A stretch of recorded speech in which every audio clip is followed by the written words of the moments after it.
సామాన్యమైన స్త్రీకి ఉండే కబరీబంధానికి నీ కబరీబంధానికి ఇది తేడా అమ్మా అన్నారు. ఎంత విచిత్రం! కల్పవృక్షానికి పూసినటువంటి పువ్వులు అమ్మవారి కొప్పులోకి వెళ్ళి కూర్చుని అమ్మవారి కొప్పు నుంచి వచ్చేటటువంటి సువాసనలు పీల్చాలనుకుంటాయిట. ఇందులో రహస్యం ఏమిటో తెలుసా అండి?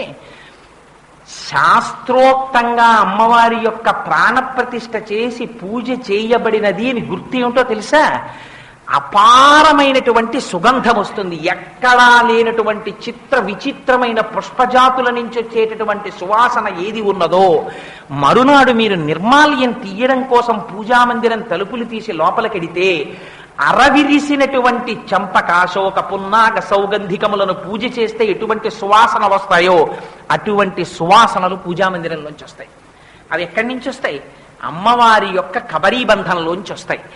ఎవరైనా ఈ శ్లోకం వింటున్నప్పుడు వాళ్ళ మనస్సు నిలబడింది అనుకోండి, అమ్మవారి కబరీబంధాన్ని మానసికంగా ఒక్కసారి దర్శనం చేశారనుకోండి, ఆ పువ్వులు కనపడినా, కబరీబంధం కనపడినా, ఆ జుట్టు కనపడినా, వాటి మెత్తతనం కనపడినా, వాటికి ఉన్న సువాసన మనస్సులో ఆఘ్రానించినా, దేవేంద్రుడి కల్పవృక్షానికి పూసిన పువ్వులు కూడా అందులో చేరడానికి చేసేటటువంటి ప్రయత్నాన్ని మనస్సులో ఊహించి మా ఇంత గొప్ప కబరీబంధమా అని మనస్సులో అనుకున్నా తక్షణ ఫలితం ఏమిటో తెలుసా అండి?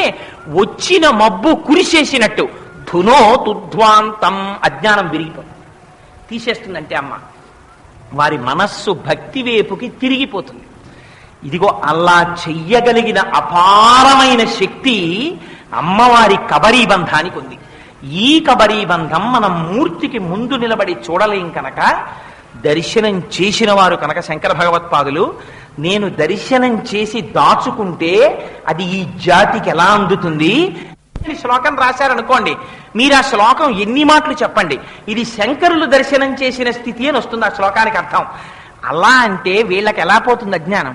అజ్ఞానం పోవాలని కోరుకున్నవాడు ఏమండి మబ్బొచ్చి మా ఇంటి పెరట్లో నూతులోనే కురిస్తే బాగుండి అనకూడదు. అంతకన్నా దారుణం ఇంకొకటి లేదు. మబ్బొస్తే కురిస్తే ఎలా కురవాలి?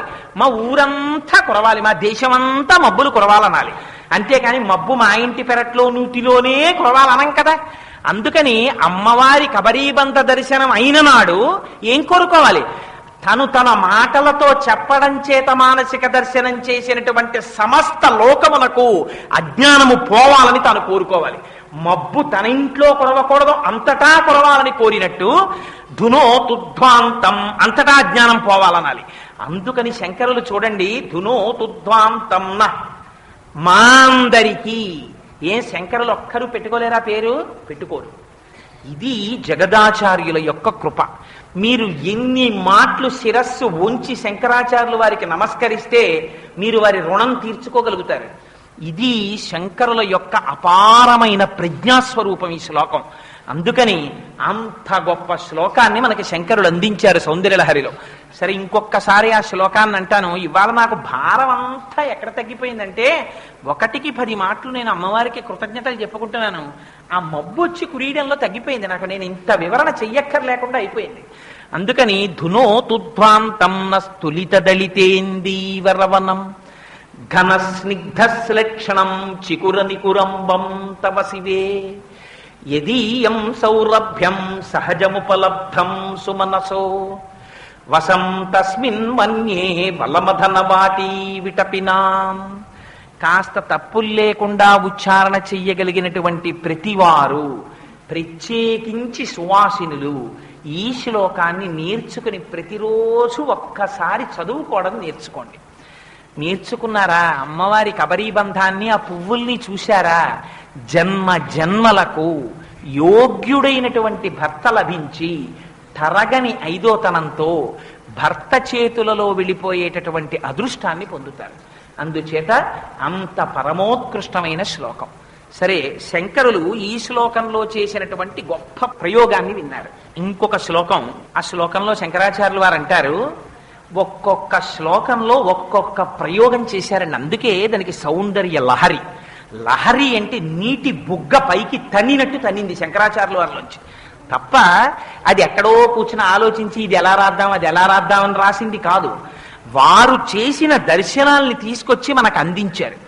ఇంకొక శ్లోకం ఇస్తారు చూడండి శంకరాచార్యులు వారు. ఈ శ్లోకం కూడా మీరు మానసికంగా దర్శనం చేశారనుకోండి, అసలు దాని ఫలితాన్ని నేను చెప్పలేనన్నారు శంకర్. అసలు ఫలితం చెప్పాల శంకరాచార్యులు వారు. అసలు ఫలితం చెప్పని శ్లోకం అది. విచిత్రం ఏంటంటే కబరీబంధ దర్శనానికి ధునోతుద్ధాంతం అన్నారు. అసలు ఆ శ్లోకానికి ఫలస్థుతి చెప్పరు. అటువంటి శ్లోకం మీరు వినండి జాగ్రత్తగా. రణీజిత్వా దైత్యానపహృత శిరస్త్రైః కవచిభిః నివృత్యై చండాంశస్త్రిపురహర నిర్మాల్య విముఖైః విశాఖేంద్రోపేంద్రో శశి విశద కర్పూర శకలాః అని వసంతస్మిన్ అని విలీయంతే మాతస్తవ వదన తాంబూల కబళాః. ఎంత గొప్ప శ్లోకం అంటే అది ఒక గొప్ప సన్నివేశాన్ని మీకు తీసుకొచ్చి చూపిస్తున్నారు శంకరాచార్యులు వారు. అమ్మవారు ఒకనాడు అంతఃపురంలో కూర్చుంది మణిద్వీపంలో. ఎక్కడో శత్రువులు రాక్షసులు బయలుదేరారు, అల్లరి చేస్తున్నారు. అల్లరి చేస్తుంటే అమ్మ మొట్టమొదట పిలిచిందిట. ఎవరిని పిలిచింది? విశాఖేంద్రోపేంద్రో, విశాఖుణ్ణి పిలిచిందిట. విశాఖుడంటే ఎవరు? విశాఖుడు అంటే సుబ్రహ్మణ్యేశ్వరుడు, స్కందుడు. సుబ్రహ్మణ్యుడు అమ్మవారి యొక్క సమస్త తేజస్సుని పునికి పుచ్చుకున్నవాడు. ఎందుకని అంటే అదో మళ్ళీ చాలా పెద్ద కథ. ఇప్పుడు నేను ఆ కుమార సంభవం వెనకాతల ఉన్న రహస్యం అంతా ఎక్కడ చెప్పగలను, కానీ ఒక్క విషయం చెప్తాను. ఒకనాడు పరమశివుడు సనక సనందనాది మహర్షుల్లో ఒకరిని అడిగారు, నువ్వు నాకు కొడుకువై పుట్టాలి అని. ఆయన అన్నాడు, తప్పకుండా పుడతానన్నాడు. అయితే అమ్మవారు సంతోషపడిపోతుంటే ఆయన అన్నాడు, అమ్మ నువ్వెందుకు సంతోషిస్తున్నావు? నేను అమ్మ కడుపులో ప్రవేశించాను, నేను ఆయనకి కొడుగ్గా వస్తాను, ఆయనకే కొడుగ్గా వస్తానన్నాడు. అదేంటి అలా ఎలా కుదురుతుందండి? అందుకే సుబ్రహ్మణ్యేశ్వర స్వామి వారి అవతారంలో పరమశివుని యొక్క వీర్యము పార్వతీదేవిలో ప్రవేశించదు. అసలు ప్రవేశించకుండా స్కందుడై స్ఖలనమైనటువంటి వీర్యంలోంచి ఆయన 6 ముఖాలతో వ్యుత్పత్తి చెందుతాడు. కానీ ఆవిడ ఒకటి అడిగింది, నేను తపస్సు చేసినటువంటి ప్రదేశం ఒకటి ఉంది, అక్కడ నా శరీరం నీరుగా ఉంది, నువ్వు ఆ సరస్సులోంచి బయటికి రావాలని అడిగింది. అందుకని శరవణ భవ, ఆయన మంత్రం కూడా శరవణ భవ సుబ్రహ్మణ్యేశ్వరుడిది. అందుకని ఆ తపోగుండంలోంచి, ఆ నీటి గుండంలోంచి బయటికి వచ్చాడు ఆయన. అందుకే మీరు చూడండి సుబ్రహ్మణ్యేశ్వర స్వామి వారిని కానీ మీరు చూస్తే ఎంత అందమో చెప్పలేను. అమ్మవారు ఎంత అందమో అంత అందం మీకు ఇద్దరిలో కనపడుతుంది. ఒకరు శ్రీ మహావిష్ణువు, ఎందుచేతనంటే స్త్రీగా ఉన్న అమ్మవారే పురుషుడుగా ఉంటే శ్రీ మహావిష్ణువు. అందుకే విష్ణుమూర్తి కూడా పరమశివుడిలో దేహార్థ భాగాన్ని పొందుతారు. అందుకని అయ్యవారు అంత అందంగా ఉంటారు విష్ణువు. మళ్ళీ సుబ్రహ్మణ్యుడు అంత అందగాడు. ఆయన ఇలా శక్తి పట్టుకుని ఒక్కొక్క చోట అయితే కేవలం గోచి పెట్టుకుని నిలబడ్డాడు మహానుభావుడు. అయినా సరే ఇలా నిలబడితే ఎంత అందమో. ఆ బుగ్గలు చూస్తే, ఆ ఎర్రటి బుగ్గలు నిజంగా సుబ్రహ్మణ్యేశ్వర స్వామి వారి తాలూకా మూర్తిని అలా పెట్టుకున్నారు అనుకోండి, మీరు పెట్టుకుంటే ఆయన్ని చూస్తే నమస్కారం చెయ్యబుద్ధి కన్నా ఓసారి బుగ్గలకి వెళ్ళాలనిపిస్తుంది.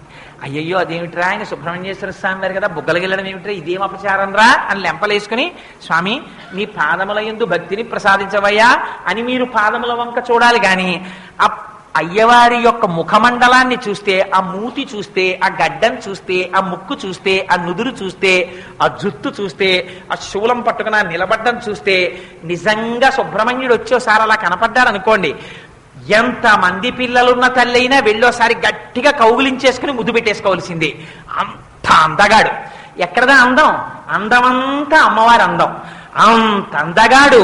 ఎంత అందగాడో అంతటి మహావీరుడు. అంతటి మహావీరుడు తారకాసుర సంహారం చేశాడు. ఎక్కడదా బలం? అమ్మవారి చేతిలో ఉన్నటువంటి శూలాన్నే, అమ్మవారి యొక్క శక్తిని శూలంగా చేసి ఆయన చేతిలో పెట్టింది ఆవిడ. కొడుకు కదా, మహా సంతోషం అమ్మవారికి. అందుకని పిలిచింది ఒక రోజున.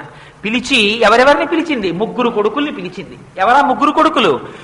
ఒకరు సాక్షాత్తుగా సుబ్రహ్మణ్యుడు, ఆయన దేవసైన్యానికి అంతటికీ అధ్యక్షుడు, సేనాధిపతి, ఆయన్ని పిలిచింది. రెండవ వారిని ఇంద్రుణ్ణి పిలిచింది. ఇంద్రుణ్ణి ఎందుకు పిలిచింది? ఇంద్రుడు కూడా అమ్మవారికి కొడుకు లాంటి వాడు, అమ్మవారికి శిష్యుడు కూడా ఆయన. ఎందుచేత అంటే ఒక దేవీ భాగవతంలో ఉందా కథ. ఓసారి ఇంద్రుడు రాక్షసులందరినీ సంహరించి, నేనే సంహరించానని విర్రవీగి కూర్చున్నాడు.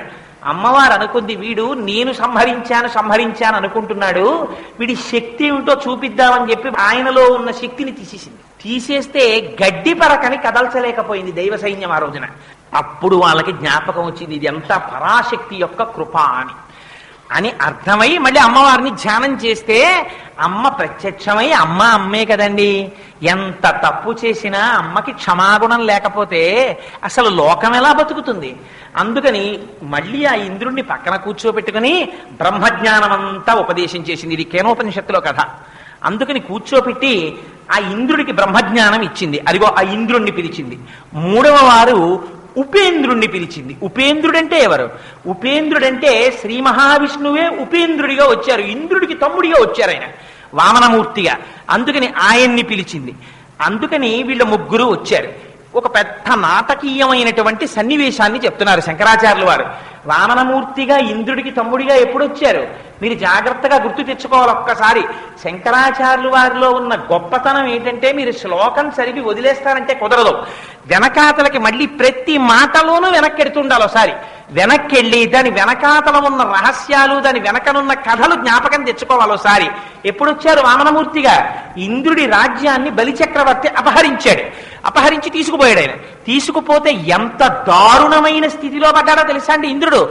ఎండకన్నెరుగని ఇంద్రుని ఇల్లాలు పలుపంచలను జాలిపడిన నేడు త్రిభువన సామ్రాజ్య విభవము కోల్పోయి దేవేంద్రుడడవుల తిరిగెనేడు కలిమి గారాబు బిడ్డలు జయంతాదులు శబరార్భకుల వెంట చనిరినేడు అని ఆఖరికి ఆ హోమం చేసినప్పుడు ఆ వచ్చినటువంటి హవిస్సులో ముద్ద కూడా పెట్టలేదు బలిచక్రవర్తి. పెట్టకపోతే వాళ్ళింట్లో వీళ్ళింట్లో ఊడిగం చేస్తూ తిరిగింది శచీదేవి. ఆఖరికి ఇంద్రుడి కొడుకులు జయంతుడు మొదలైనటువంటి వారు అక్కడ ఉండేటటువంటి ఆటవికులైన పిల్లల వెనకాతల తిరిగారు. అంత కష్టపడుతుంటే ఆనాడు అదితి తపస్సు చేసింది. ఇంద్రుడి యొక్క తల్లి ఆ తపస్సు చేసి నాకు ఎలా వస్తుంది మళ్ళీ మా అబ్బాయికి రాజ్యం అని అడిగింది భర్త కశ్యప ప్రజాపతిని. అడిగితే నువ్వు తపస్సు చెయ్యి, భగవంతున్ పరమున్ జనార్దనున్ కృపాపారీణు సర్వాధిపున్ శ్రీహరి సేవచేయు మతడున్ సంతుష్టుని పొంది నీకకు ఇష్టార్థములెల్లనిచ్చు అఖిలార్థాం వ్యాప్తి చేకూరిడిన్ భగవత్సేవల పొందరా అదే బహు సౌభాగ్యంబులం త్రేయసి అన్నాడు ఆయన భాగవతం. శ్రీ మహావిష్ణువుని స్తోత్రం చెయ్యమన్నారు. ఆయన ప్రత్యక్షమయ్యాడు. నేను నీ కడుపున పుడతాను అదితి అని ప్రమాణం చేశాడు. ఎలా? నీ కోడండ్రును నీ కుమారవరులు నీనాథుడు నీవును సంశ్లోకింపన్ సతునుల్ పతుల్ సమ్మోదింప రాత్రించరుల్ శోకింపన్ భవదీయ గర్భమున తేజోమూర్తి జన్మించదన్ నాకున్ వేడుక పుట్టు నీ కొడుకనై నర్తించి వర్తింపగాన్